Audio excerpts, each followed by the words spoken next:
Haleluya, haleluya, Yesu nashimwe cyane.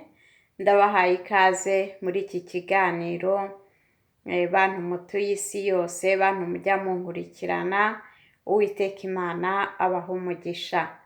Uyu munsi ndashaka kugira ngo tuganire ku bantu babiri. Umuntu wa mbere ni umuntu uri kurwana urugamba ariko ari umukristo, kandi urugamba arimo Imana ikaba iruzi ndetse yararumubwiyeho. Uwo muntu agira ukuntu yihangana, agira ukuntu Imana imuneshereza. Yesu nashimwe. Reka dufatire kuri Kuro. Imana yagiye imuha amasezerano yo kumukomeza. Kuro iramubwira iti nzakenyeruza abami n'ibikomangoma, uzonka amashereka yabo. Irangije iramubwira ati ahataringaniye nzaharinganiza. Yesu nashimwe cyane. Kuro Imana yari yaramuvuzeho. Yesu nashimwe. Imubwira yuko n'ahataringaniye izaharinganiza. Nshuti zanjye, Imana itugire neza, uko niko Imana igikora.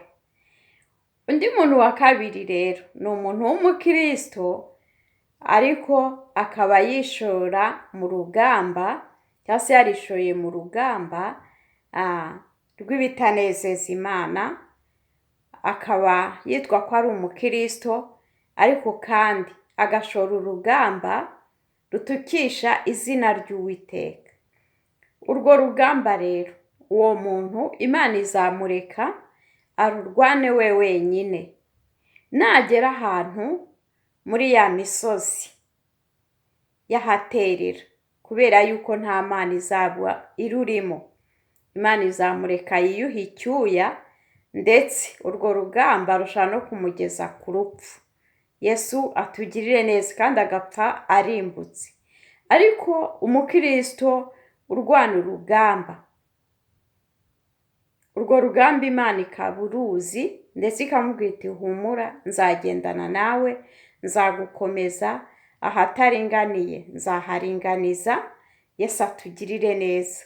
Uwo muntu kubera yuko aba ari kumwe n'ijwi ry'Imana, kandi ibyo akora bikanezeza Imana, ni ukuvuga ngo Imana imufata ukuboko na hahandi haterera, ageze mu nzira iterera muri wa musozi biruhanya, yumva agiye kunanirwa, Imana iramuramira, ikamukomeza, ikamwongerera imbaraga, agatsinda urugamba anezerewe, agasoza ashima Imana.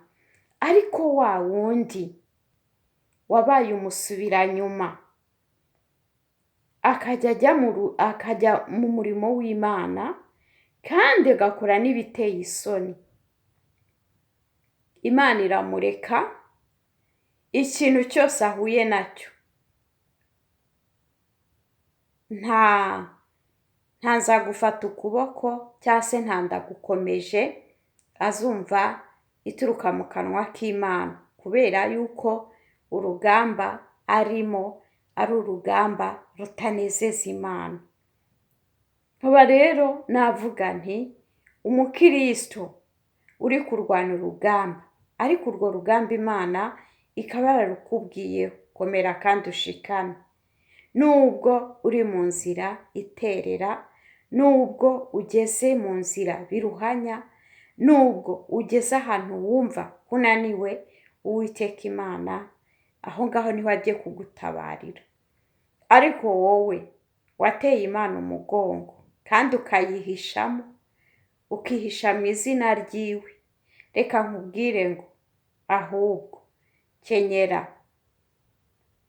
kenyera, kuko uzahura n'ibikunaniza umutima, uzahura na biruhanya, kandi Imana izakwihorera, kubera yuko ibyo urimo yagukabukiye kera, ntiwumva, ahubwo ubandanyije, cyangwa se ukomeza ukora ibiteye isoni mu maso y'Imana. ibitukisha umurimo w'Imana, ibitukisha izina ry'Uwiteka. Ntuzategereze rero ko uzumva Imana ikubwira ngo nzagukomeza, nzakugirira neza, mwana wanjye humura, nguhanaguye amarira. Reka da, ibyo bintu ntabwo uzigera ubyumva. Kubera iki? Amatwi yawe wavuniyemo ibiti, wagize Imana akamenyero, uravuyanga. Mbega umeze nka mwana w'igitambambuga, ibyo uhuye nabyo urayorera, ibyo ubonye nabyo uravuyanga.